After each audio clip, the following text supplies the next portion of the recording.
Hello and welcome to episode 4 of Portraits of Greatness with my co-host Rashid here. I'm Maximus, or John if you will. How are you, Rashid? Just fine. How are you, Max? John? You haven't I'm used great. that Maximus name in such a long time, it grabbed me off guard. Hold on. I just saw it on the screen in front of me. Today we're going to be discussing Emerson's second essay in his Representative Men series on Plato. And was Plato great, or could you call Plato the Great? So it's an interesting take. It's slightly different to Carlyle's. I don't know if you Or had are any. we even calling Plato the philosopher great, or Plato the idea, like the idea of a person great? Well, that's Because, exactly it, really, isn't it? Yeah, go ahead. Yeah, because Emerson is not quite peculiar about whether or not Plato has written all of the works that is attributed to him, which is an interesting part we can discuss while we're discussing why Emerson thinks Plato is a great philosopher, especially since Plato, in many respects, contradicts Emerson's own views in his own philosophy. So, Emerson begins by saying, he reiterates many things he said in the first chapter, the uses of great men, where he's talking about the great man is one who can open new avenues for people in which they can make their own interpretations and their own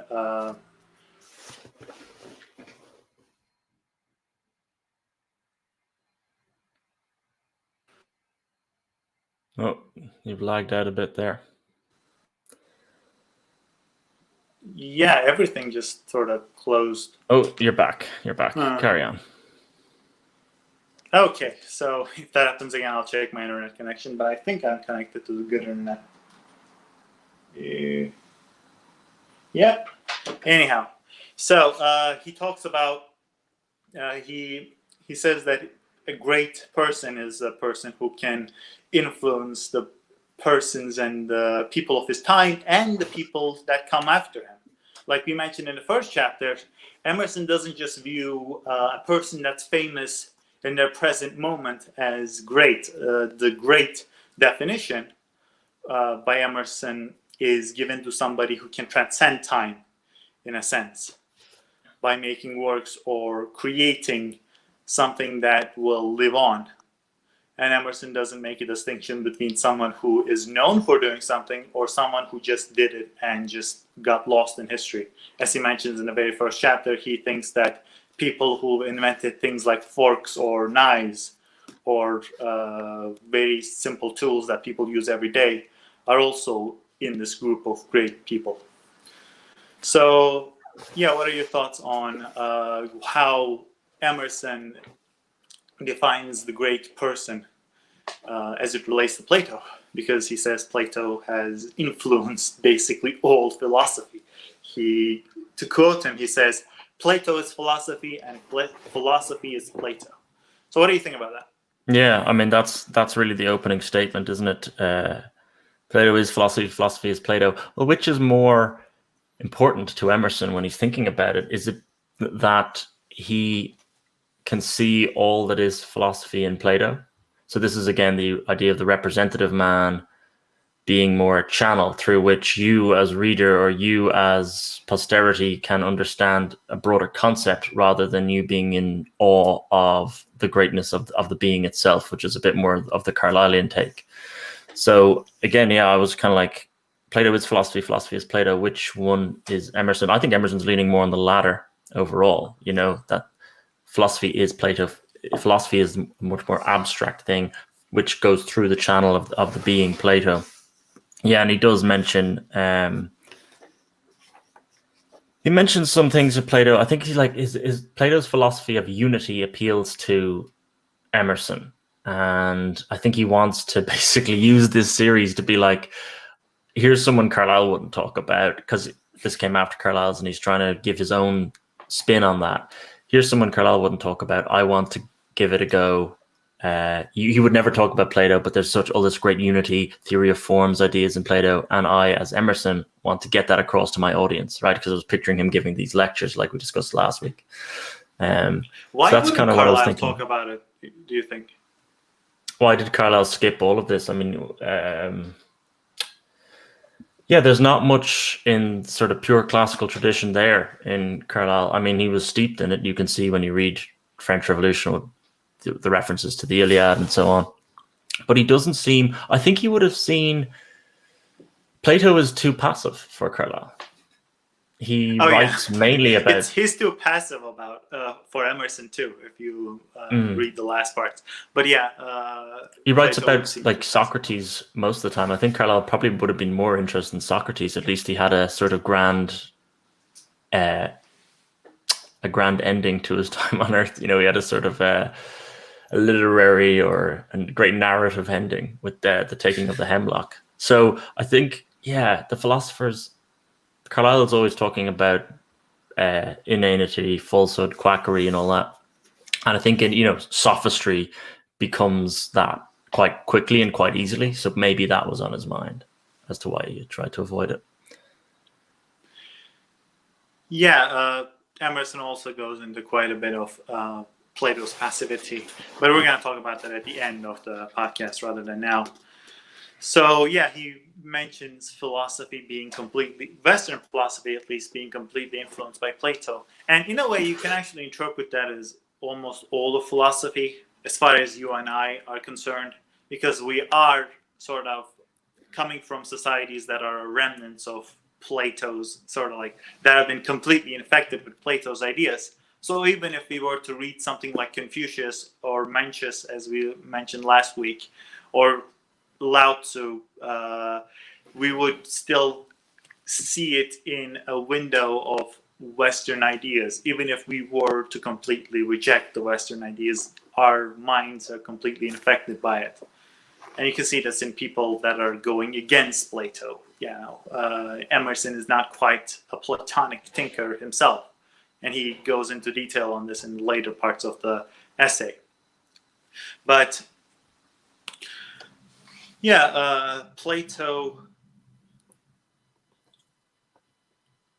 Plato's ideas have quite penetrated all of Western civilization, and that's what draws Emerson to Plato, rather than thinking, oh, Plato is in exactly the same vein of thinking as I am. But yeah, he goes into Plato's thoughts. I think it's important to say, though, that when he says, like, we can only view the world through a lens which Plato has already given us. It's like, I think he is more coming across that Plato was, there's the two terms that keep coming up again. Plato was the great absorber and then the distributor. So again, it's like this black box machine almost, that he can absorb more, in tune more with nature, to go into the first essay that Emerson gave us, and then distributes it back out. I mean, he mentions it so many times. Plato absorbed the learnings of his time, Philolaus, Timaeus, Heraclitus, Parmenides, and what else. So he kind of absorbs the pre-Socratics and then distills it in one moment. Great geniuses have the shortest biographies, he also said, which would be quite different to Carlyle. Their cousins can tell you nothing about them. So I think he is the... This is Emerson's biography. What do you think that Emerson 658 pages? He would have wanted a thinner biography, would he?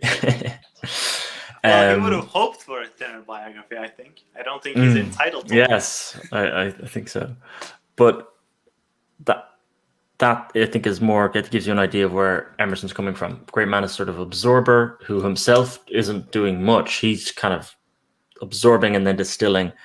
And then the biography of Plato is in the interior, he says, and here there's a bit more in agreement with Carlyle, where he says the writings of Plato have preoccupied every school of learning, every lover of thought, every church, every poet, making it impossible to think on certain levels except through him.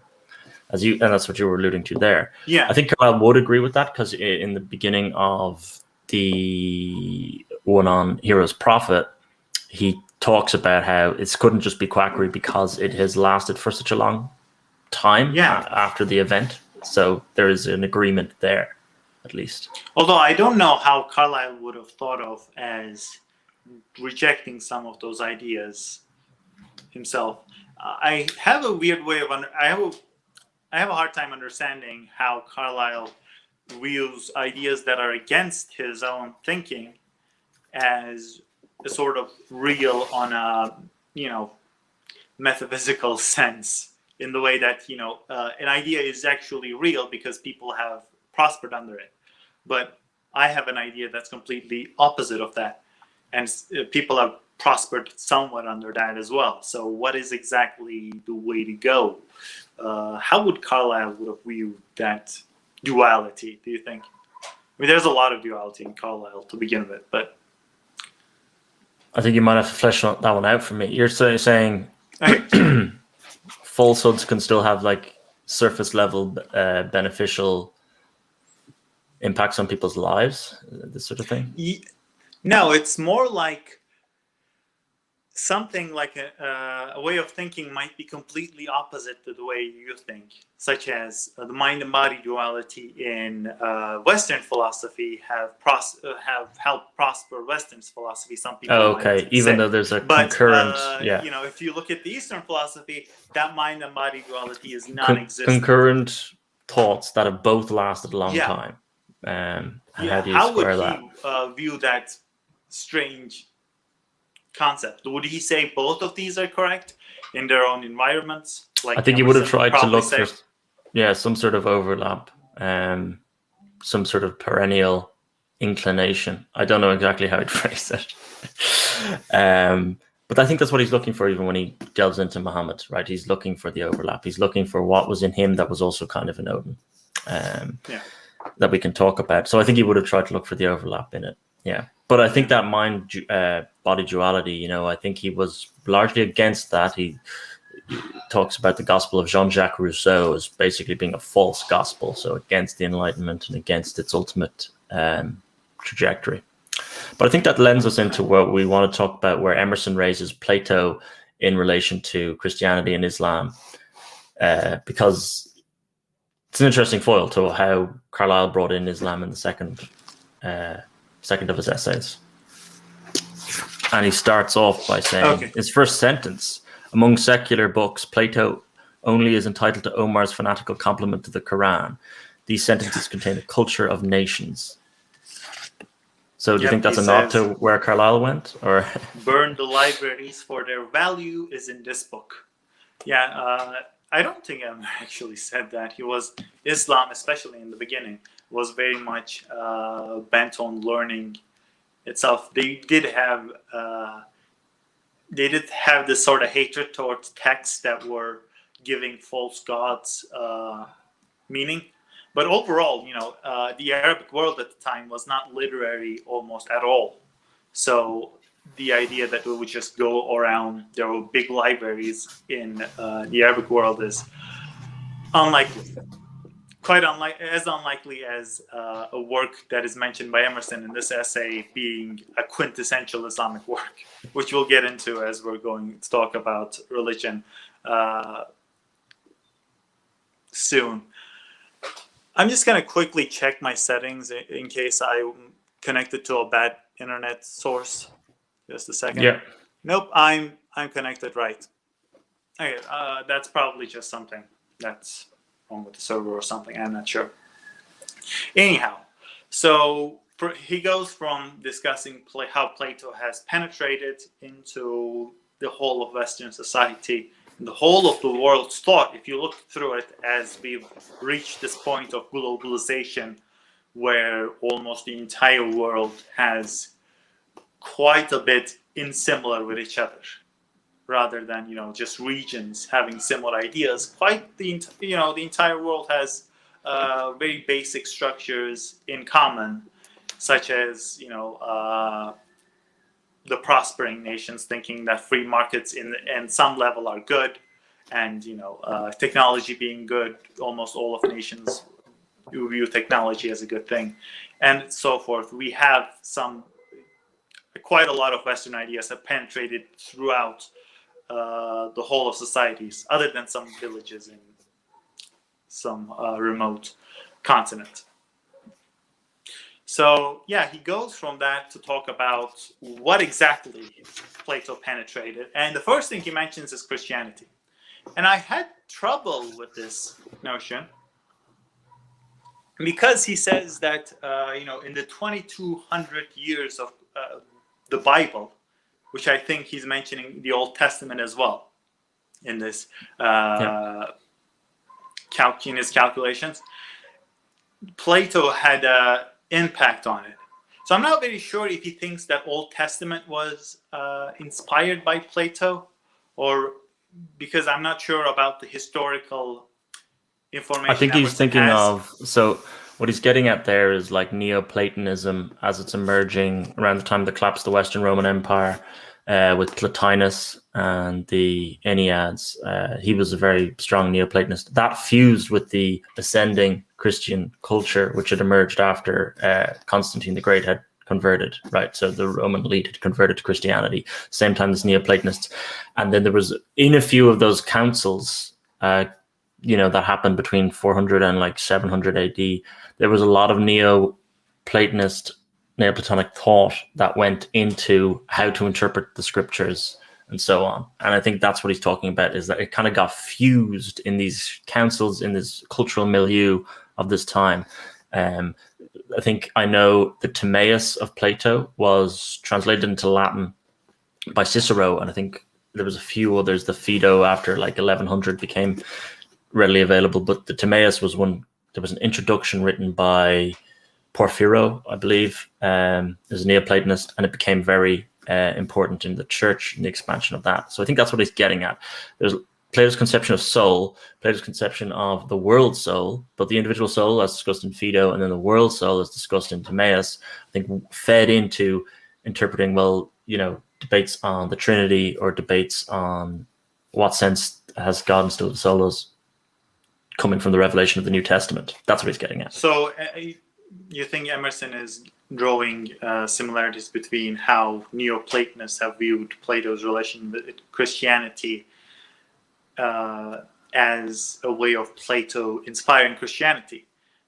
My issue was that I was thinking he mentions all of 2200 years of Christianity was inspired by Plato in a part of the essay, which made me think like 2200 years, that's almost going into the Old Testament. Does he think that, does the historical information he has makes that connection where Old Testament might have been inspired by Plato? Because I know it's not. I know Old Testament is much older than Plato.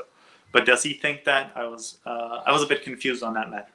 I think he's probably giving a little bit of the overlap, one, to just stretch back as far as Plato's life himself, and two, maybe he's thinking about things like the way Virgil had in his eclogues a sort of something that was later interpreted as a premonition of the coming of Christ. So maybe leading those last few years when the Old Testament was becoming a cohesive book.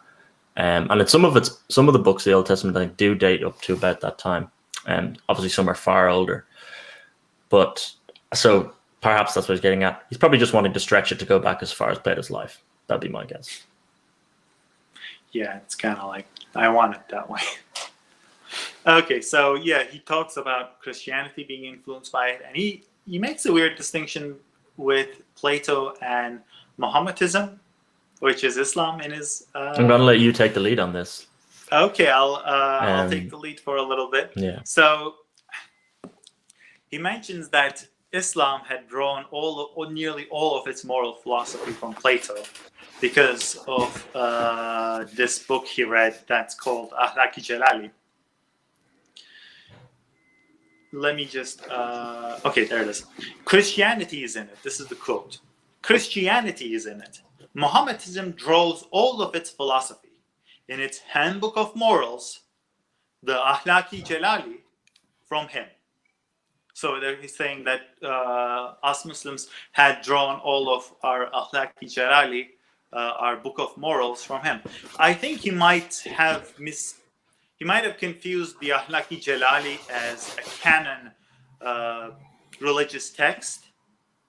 The prevailing idea within Islamic scholars is that the Islamic scholars of the past especially very well-known ones like Rumi or Ibn Arabi or even Hafiz that Emerson quite likes, are important to study because, like philosophers, they are important in their interpretations of Islam in a more modern sense and as new things are coming about.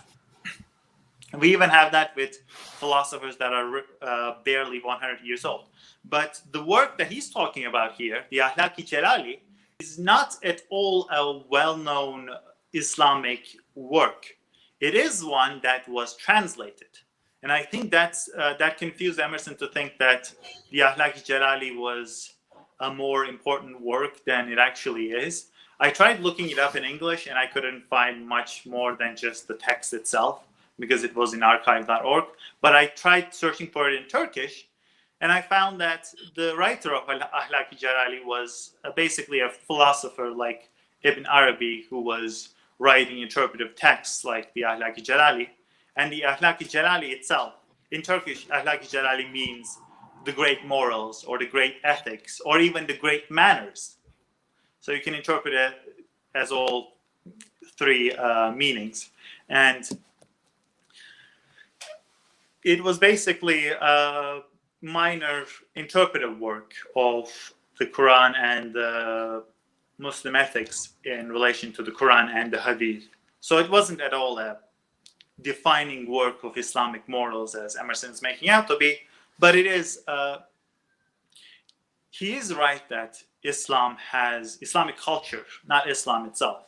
But although I would even argue Islam itself probably has quite a bit to take from Plato. I believe it was Islamic scholars that helped Plato survive as a text because they copied his. Yeah, I think writings. It's bits of Plato, but certainly large tracts of Aristotle as well. Yeah. So they would have had more than just the Timaeus, for instance. You know, they would have known a few more. Plato has an Islamic name, for instance. We call Islamic cultures, and if you read texts from like 1500s or 1200s, they mention Plato as Eflatun, which is kind of sounds similar. Plato, Eflatun. Kind of the Easternized version of his name, and they talk about his philosophy in relation to that.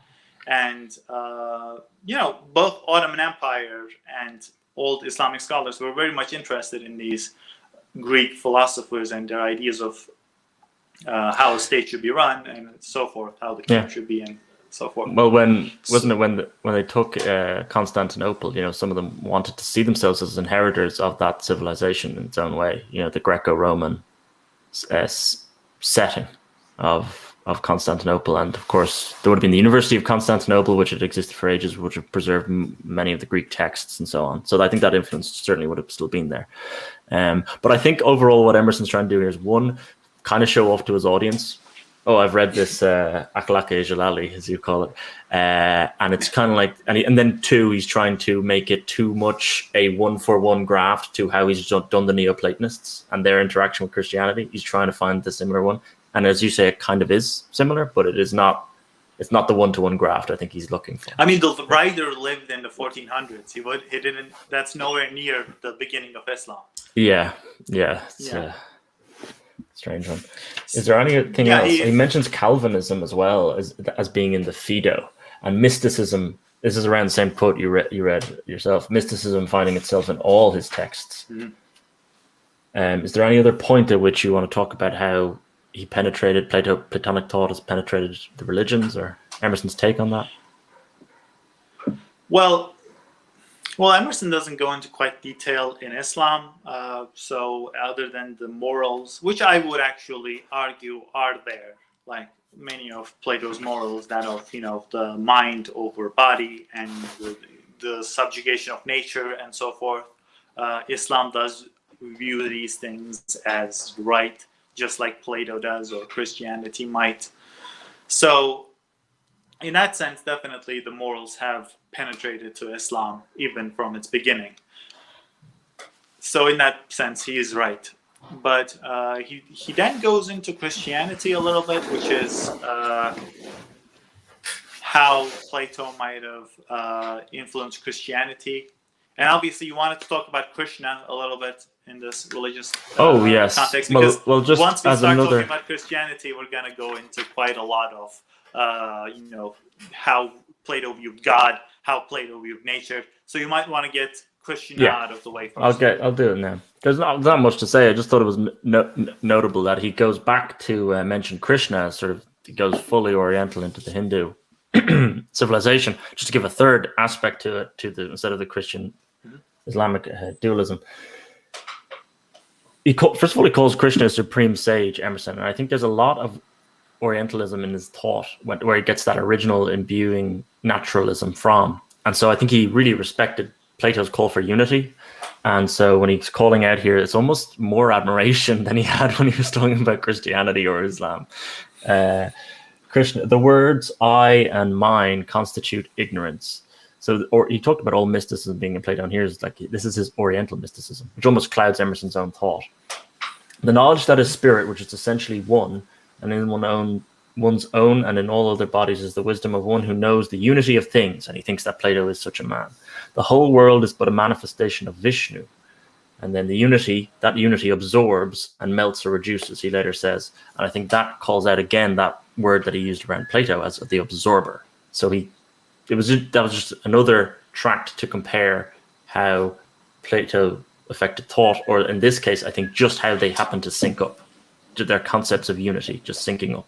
So again, rather than that being Plato projecting his dominance or over a religion or something, that's more just Emerson noting the natural perennial overlap between Platonic thought and certain aspects of Krishna's thought there.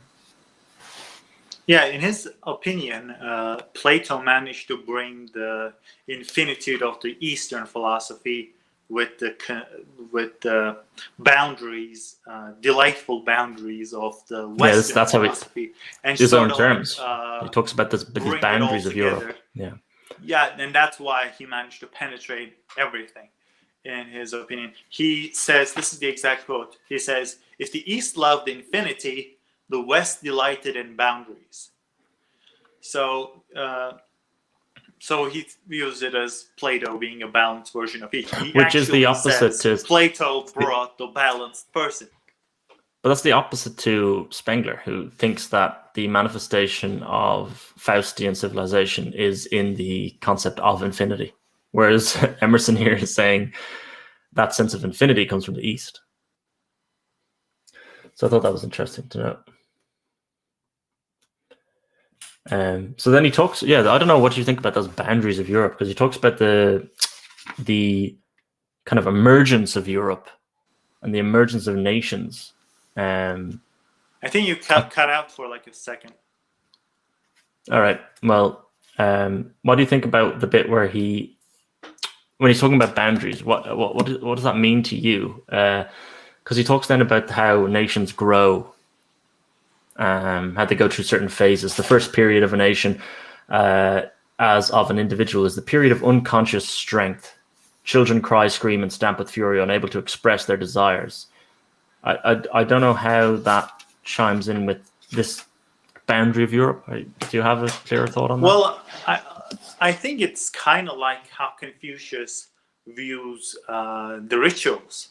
The rituals, in a sense, are boundaries you put on social situations, such as you go into a cart and you don't look around, you just look front, or you go to visit somebody and you have to follow this dress code, you have to follow this string of actions that you have to perform, such as knock or ask if you can come in, and fold your clothes in a certain manner before going in. Yeah. So customs, but it's kind of like boundaries in a sense that you have to do these things or else you're not.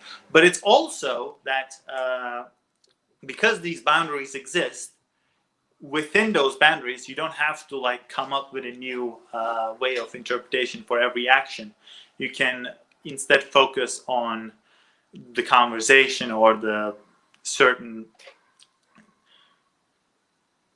if you're about to discuss something with somebody, you don't have to worry about how you're dressed or how you're supposed to act in front of them. You can just get to the conversation itself. You can have spontaneous arguments or spontaneous discussions with people and spontaneous relations with people because you had all these boundaries that you had put in beforehand.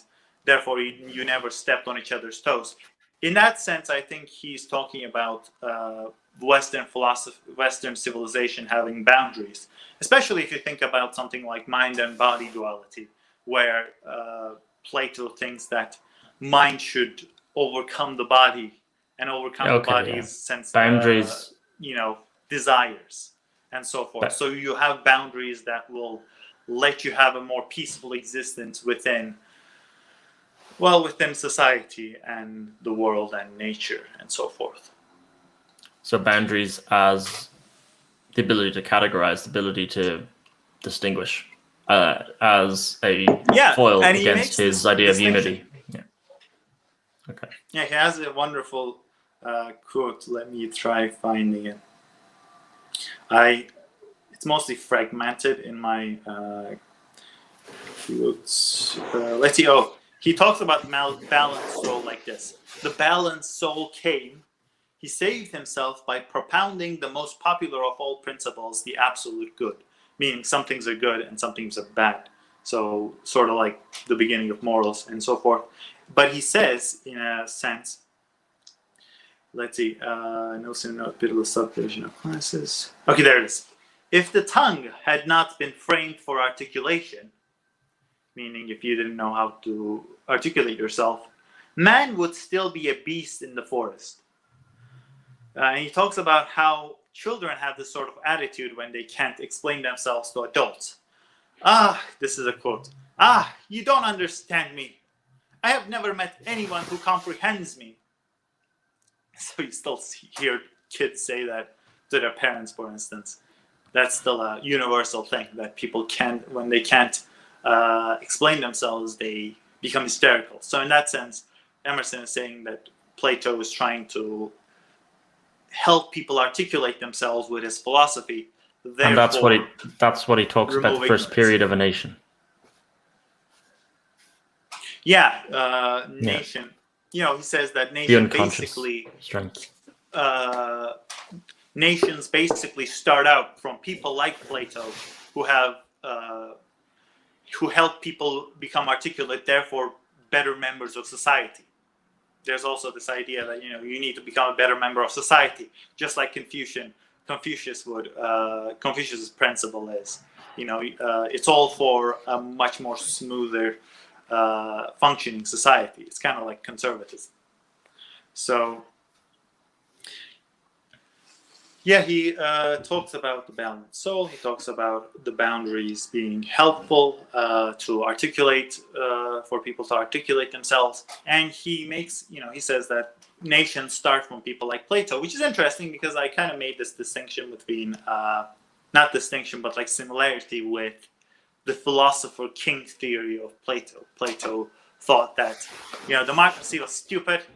You shouldn't be voting for people because just the people would just try to sway your base impulses rather than try to fix things, and you should instead hire philosopher kings, which is kind of similar to how Carlyle views hero worship, if you think about it.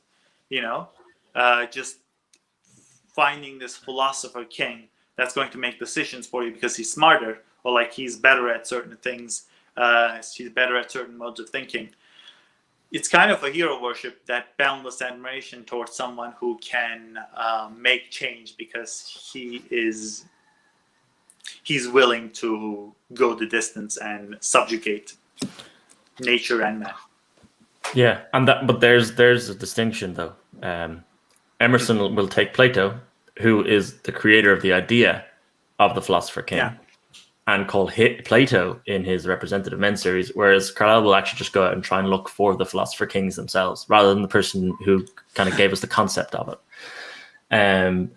But I thought it's interesting that he says that Plato, nations come of age when they have a character like Plato, because in Spenglerian thought or in other cyclical views of history, Plato is seen as more of a back-end character. Plato is the person who crystallizes all of the thought that had to be crystallized for that nation. And then once that is done, there's kind of less space for the nation to go into, so it actually enters a moment of decline because he is the great, rather than being the great distributor, as Emerson calls him, he's the great collector and solidifier of all of the thought that was in that nation. So Spengler actually sees Plato coming much later, I think, than what Emerson is seeing. It's just an interesting perception. In terms of actual characters, Emerson did call out a few. He says, before Pericles came the 7 wise masters, and we have the beginnings of geometry, metaphysics, and ethics. Then the partialists deducing the origins of things from flux or water. And then at last comes Plato, the distributor. So he does realize that he comes after all of these more energetic moments in Greek thought, but he still thinks that it's a reaching of maturity rather than a zenith or a peak, I think, that others are seeing. I don't know if you had any thought on that. Where do you... First of all, you have a Socratic man who questions everything that has existed in the society. Then you have Plato who solidifies it. Do you think that's coming right at the end, or is that more just you're out of your teenage phase? You're into your mature phase? Well, Emerson never thinks of someone as... Even though some people interpret self-reliance that way, Emerson never thinks of someone as just crystallized as soon as they're born, or like having this innate nature in them that will make them a great person. Emerson quite views the assimilation of things as just as important, or even the most important part in how a great man is formed. So in that sense, his idea that Plato brought all of these philosophers in his own time, and also the philosophies of the East and so forth, and absorbed them all and then distributed them. He views that as Plato's biggest strength, and he views that that's why Plato was this great man. And he has this interesting part where he's talking about Plato's methods. It comes a little later on in the essays, but he says that, we didn't know much about him. That's where the great man has short biographies. Yeah, unlike Emerson's. I brought that biography just so I could make that point. But in that sense, he views Plato's life as, we don't know much about his life because he actually turned everything, every fact, every person into paint and painted his works with them. We can't get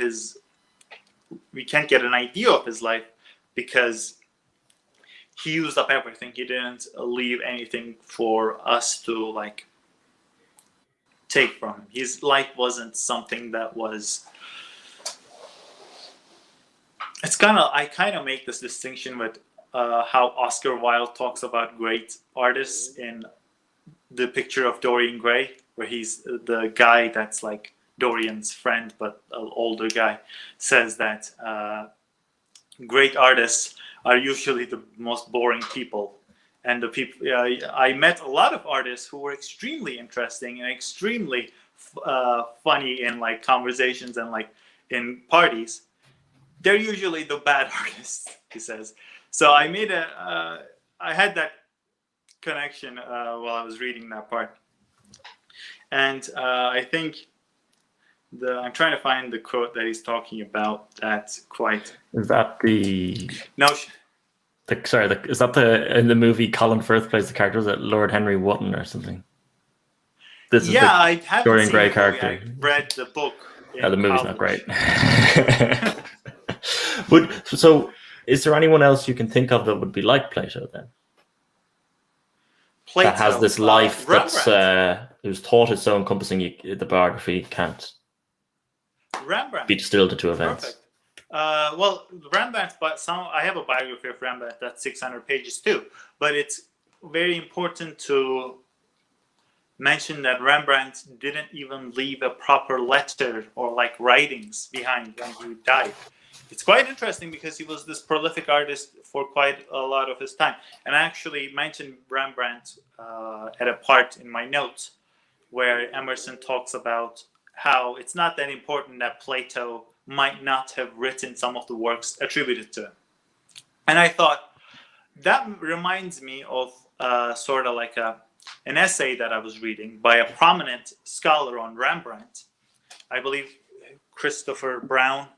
I might be getting his name wrong, but he's the most prominent guy when it comes to Rembrandt. All of the museums go to him when they're talking about authentic Rembrandts that they're trying to find. But, even he, the biggest guy in the business, says that, this whole idea that we're trying to identify legit Rembrandt drawings is completely ridiculous. Because what we're doing in the end is just picking the drawings that are best, that look the greatest, and say, this is by Rembrandt. But, when people are making sketches, they don't really care quite a lot that, they make the best drawing. Usually they're mostly interested in the whole composition rather than how good the drawing is.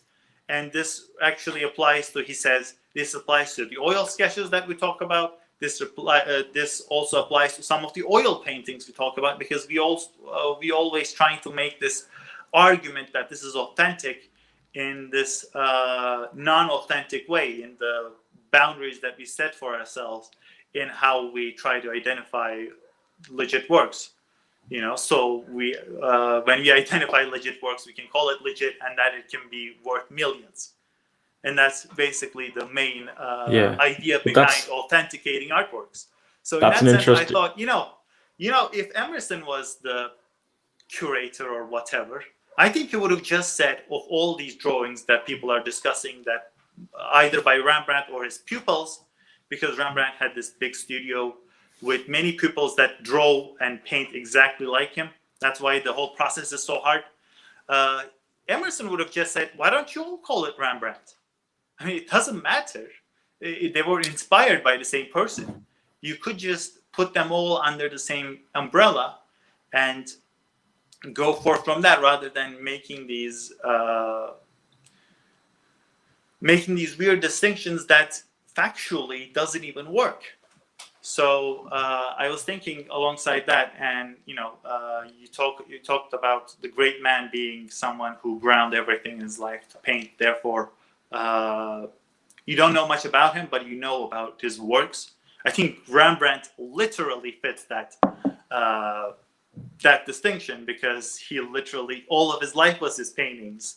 Even when he wasn't as rich or prominent during his later life, you still see his works as a personification of him. And you can make that distinction with a little bit about Michelangelo as well, who didn't have the biggest social life, or he had an interesting life for and sure. doesn't he mention, Emerson mentions Michelangelo in this, I believe at one point. I think in the second part, new reading. He talks about his poetry or something being Platonic.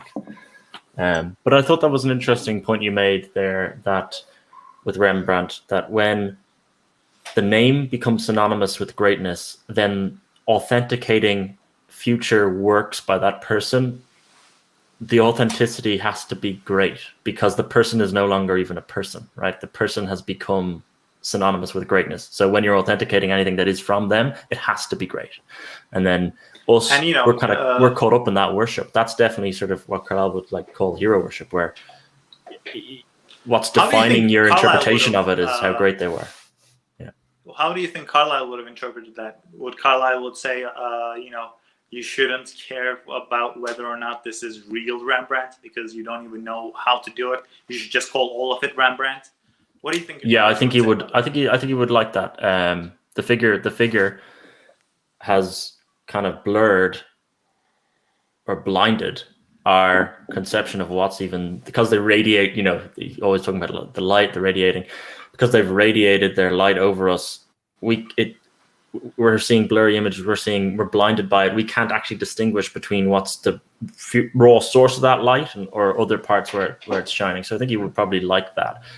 For him, it would be an indication of how much we are just in awe of the greatness, and we can't even adequately distinguish what's authentic or not. So that's an interesting overlap. I suppose then, to get to the second half of the essay, you wanted to talk about... third half of the essay, we're at the 40-minute mark. The third. But, the final third. Yeah, how did we define the end of the second part? How did we define I believe it? the first part ended with the religion. Yeah. The second part ended... Well, it was his idea of European boundaries and the nature. Expansion of the... Yeah, European boundaries. We can quickly talk about how Emerson seems to view early Greek culture and it's kind of this utopian notion of gummy drop smiles and rainbows everywhere. And he has this weird, almost childish view of like the early Greek culture as something that wasn't involved with politics. I think the exact quote, which I have, balance soul came, and all things for the sake of good, more bold, educate by lessons. I don't think I caught the quote exactly, but I did mention. Yeah, he goes on to say like they didn't have politics involved in their thoughts. They could just freely do everything they wanted in terms of the arts, the poetry, the theater, and so forth. And if you look at some exact history of those times, you would know that there were a lot of chaos even within times that were very active. And especially in the times that were active in, arts-wise or like poetry-wise, they were the times that created the greatest works almost. If you look at like even the Chinese works, they were done in warring times, that the ones that really survived. So I don't quite understand how Emerson can have that incredibly utopian notion of early Greek society. I'm going to fight back on that a bit. Like, he was a well-known scholar, so he knew about, Draco, Solon, the tyrants, all of the history of Athens would have been well known to him. I think what he's trying to get at is the unity of spirit that would seem to be in the Greeks, certainly in their art, was such that it wouldn't be perturbed by political events because they were so in tune with nature. Again, it kind of touched back to his nature. Plato, he calls him a man who gave the world balance, and he's obsessed with synthesis. At one point, he draws on Hegelian lines where there's a wonderful synthesis that's so familiar in nature was now also transferred entire to the conscious of a man, Plato. He becomes the balanced soul. His arguments in the sentences are self-poised and spherical. So when you think of spherical, you're thinking of that pure shape, and I think that's what he's just instilling in Greek art there. So he's obtained this level. Sense, they didn't become perturbed by politics and all these events. They were very sound in mind. And he's not saying everybody alive then was like that, but he's saying as a civilization, that's what came out of them more than anything else. I think that's I would be quite lenient on him there. I wouldn't be too harsh on him. Yeah.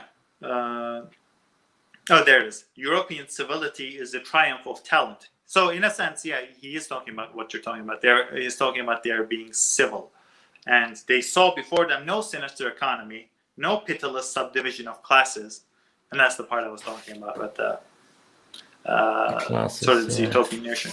But he's talking about no sinister economy, no subdivision of classes. And I'm thinking, like, is he talking about the early Greek society? It seems strange. And but he talks about the balanced soul came. He saved himself by propounding the most popular of all principles, the absolute good.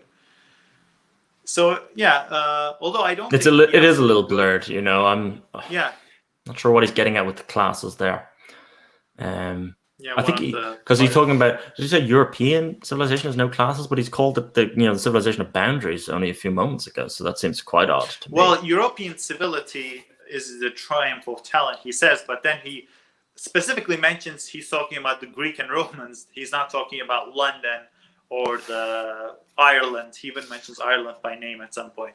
I'm not talking about these guys. I'm talking about the Greeks and the Romans of those times. That makes a bit more sense. If you go to those parts now, it's not like that at all, or something. I don't know. But he's talking specifically about Greeks at that instance, I believe.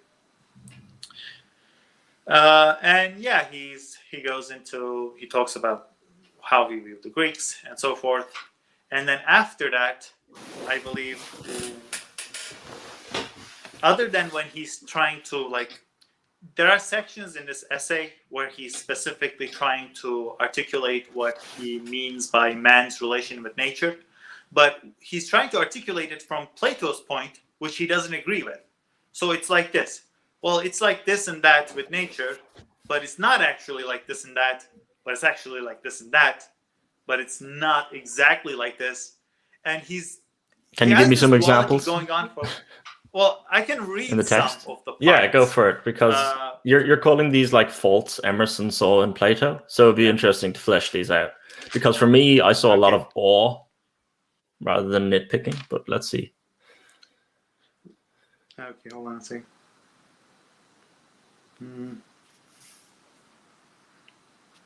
When he says nature is good but intellect is better, do you think he's thinking of himself or Plato? No, I was definitely thinking of Plato. And that's one of his faults, right? In Emerson's eyes, nature is going to be supreme in the eyes of Emerson. Okay, let me just read 2 paragraphs, I guess. Go for it. This is the same paragraph I think you mentioned in Vishnu. Yeah, these paragraphs are very dense, and he has even more images than Carlyle. But yeah, after this, we'll just go into what he thinks is wrong with Plato, and then we would just end it there. In all nations, there are minds which incline to dwell in the concept of the fundamental unity. The raptures of prayer and ecstasy devotion lose all being in one being. This tendency finds its highest expression in the religious writings of the East, and chiefly in the Indian scriptures, in the Vedas, in the Bhagavad Gita, in Vishnu Purana. Those writings contain little else than this idea, and they rise to pure and sublime strains and are celebrating it. The same, friend and foe are of the same one stuff. The plowman, the plow. He talks about Krishna a bit here. And what is the great end of all? You shall now learn from me. It is soul, one in all bodies, pervading, uniform, perfect, preeminent over nature, exempt from birth, growth, and decay, omnipresent, made up of true knowledge. He's kind of writing over soul, trying to write over soul in one paragraph. The essay over soul he has. Independent, unconnected with unrealities, with names, species, and the rest, in time past, present, and to come.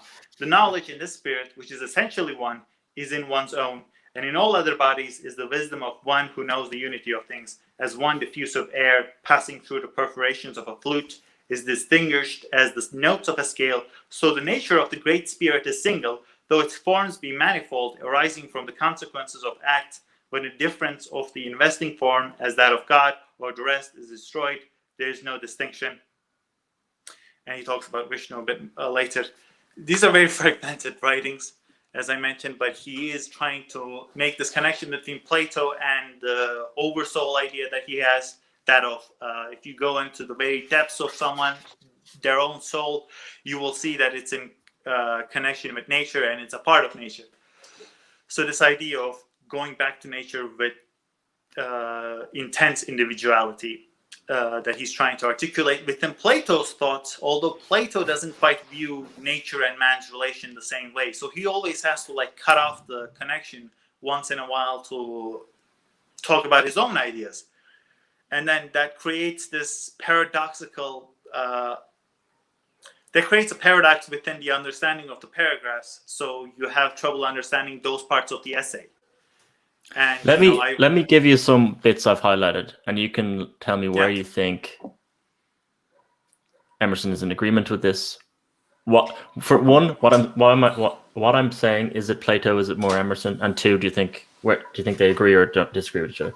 So, ones I had here. Okay, the same, the good, the one, and their concept of unity. I think we can agree with that. They overlap there. It's kind of in Plato's Timaeus. It's in his Phaedo, his concept of the soul. So as there is a science of stars called astronomy, a science of quantities called mathematics, a science of qualities called chemistry, so there is a science of sciences. I call it dialectic. This is Plato, which is the intellect discriminating the false and true. Emerson would disagree with that, right? The intellect can't discriminate what's false and true. It's sort of more naturally imbued into us from nature, would you say? Emerson would have argued that the intellect only differentiates between what's right and wrong as its relation to the environment that it came from. So in that sense, he would argue that certain acts would be bad in one environment where it would be very good. So it's more of a relativist approach. Yeah, relativist approach. He wouldn't create these exact morals as Plato would in some of his writings. And then there's this An bit exact on right or wrong. there's a bit on Plato's is twice bisected line, where he says, "Let there be a line cut in two unequal parts. Cut again each of these two main parts." So we have four parts.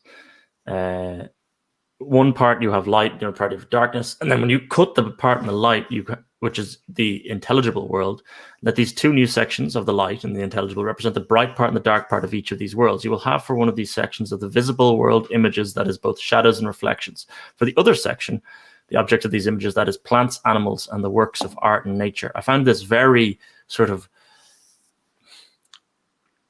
for me, this cut up didn't work at all. Then divide the intelligible world in like what way are you cutting this up? First of all, you're meant to be about unity. There are now you're bisecting the world into nonsense. Like that in Emerson. The four sections are the four operations of the soul, correspond to conjecture, faith, understanding, reason. I couldn't tell at this point did Emerson like what Plato was bisecting or not. I think no, because it's all about unity, sameness. That's what Emerson likes about Plato, correct? So this bisection is just sort of nonsense in Emerson's mind. Well, Emerson likes that Plato's thought managed to pervade so much of society. I think he doesn't have quite the favorite thoughts of Plato, the best hits of Plato in his mind when he's talking about Plato. I think his main preoccupation with Plato is how he managed to be so universal. So I don't think that part about lines cutting into four different sections, if I thought about it for a few more hours, I might come up with an interpretation, but I'm just as lost about it as you are. And it's important to note that the way Emerson writes his essays and his lectures are in this way. He basically thinks of a thought. As soon as he thinks of it, he writes it in his journal. And he talks about it sort of like a thought that was completely different than the first one, and he writes that down as well. He never keeps like a glossary or this is what my thoughts about this topic or anything like that. He feels like, I believe he filled 30 or not 30, like 60 or something volumes of journals with his thoughts. And then when he's about to write an essay, he opens his journals and he goes over his thoughts. And then he compiles all of these really most interesting thoughts he has into these essays, into a coherent unity. And sometimes he picks something that is quite dense. That's why his essays are so dense, because he's not just starting it and he's thinking like, okay, this is where I let people breathe. No, he's thinking it's got to be like, it can't have like this trajectory or like even this trajectory. It's got to be like this, peaks all the time. That's how he actually characterizes his writing. He says that going from one peak to the other. So in that sense, Emerson can become kind of ridiculous at times from the way he is just making these big distinctions with very little like backstory or like just a backbone to it. But I think that's part of what makes Emerson so interesting, especially in the more Puritan times that he came from. And that's part of what I like about Emerson as well as what frustrates me about him. Let's talk about what he thought Plato did wrong, like completely wrong. Go for it. Emerson thought that in the end, so Plato was going around saying like stuff that began Christianity, like stuff that is related to Christianity and related to ideas that were completely like phenomenal and also very controversial of his day. And Socrates was put to death for his ideas, even though he had a chance to escape and so forth. So in that sense, Emerson says the one fault of Plato was that he was too much of a philosopher. He was too much of an intellectual. He never like went out and said that this is exactly like this. No, he was always arguing with people. He was always saying it might not be. And he makes this really funny quote, I think. When Plato walked under the sign that said, be bold, be ever more bold, he read the third one and said, be not too bold. Yeah. So he makes... I think there's... Yeah, there's a lot of, because that's what he's saying. Like, there's too much of Socrates in Plato. That's certainly, one of the callbacks he takes from him. And also, I think he says, it takes people like Thrasyllus. So Thrasyllus was a scholar in Alexandria who actually compiled all the Platonic dialogues into 9 sets of tetralogies, and kind of began to codify it a little bit, because pure Plato before that moment is a bit too chaotic, as you say. He's kind of like biting back at this, or he's biting back at it. There's too much constant questioning for you to actually codify it, and it took later people to do that rather than Plato himself. Yeah, he makes a distinction between like religions and prophets and Plato. He says Plato wasn't a prophet. A prophet doesn't say like, this might be the case. A prophet never says you might. On the other hand, you do this. You never hear the prophet say on the other hand. On the other hand, yeah. So in that sense, he actually faults Plato for this, which I found interesting. He says that Plato's biggest weakness was that he never actualized his ideas. His ideas stayed as ideas, and people draw their own ideas from it. But he was never a sort of like this, what you would call a history maker of his time, as so to say. It kind of relates to how his life wasn't all that interesting in itself, too. In that he basically came up with a bunch of ideas that were never actualized, that in turn turned his ideas somewhat self-contradictory. That's what Emerson also mentions at the end. He says that a lot of Plato's ideas actually contradict one another, because he never tried to make a real effort. By that I mean like with labor and force to actualize his ideas. In that sense, he was never a prophet. In that sense, Muhammad, for instance, we talked about a few weeks ago. He didn't just sit and just write the Quran. The Quran was actually written while he was warring all these tribes. He was trying to conquer, and he was trying to spread the word through both the word of mouth and through the sword, and also try to break systems of oppression that certain people had led towards him.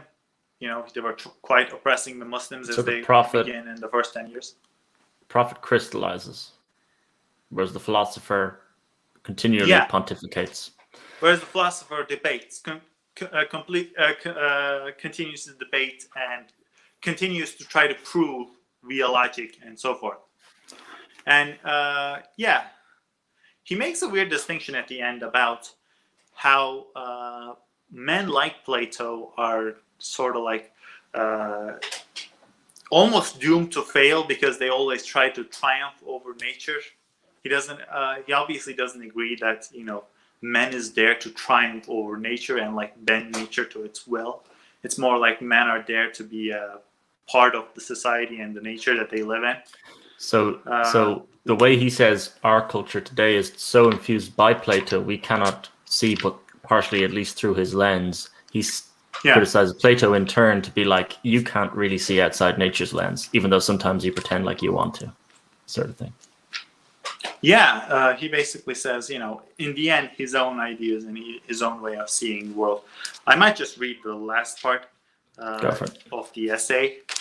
So it's not the very last paragraph, because the very last paragraph is one of his more enigmatic ones.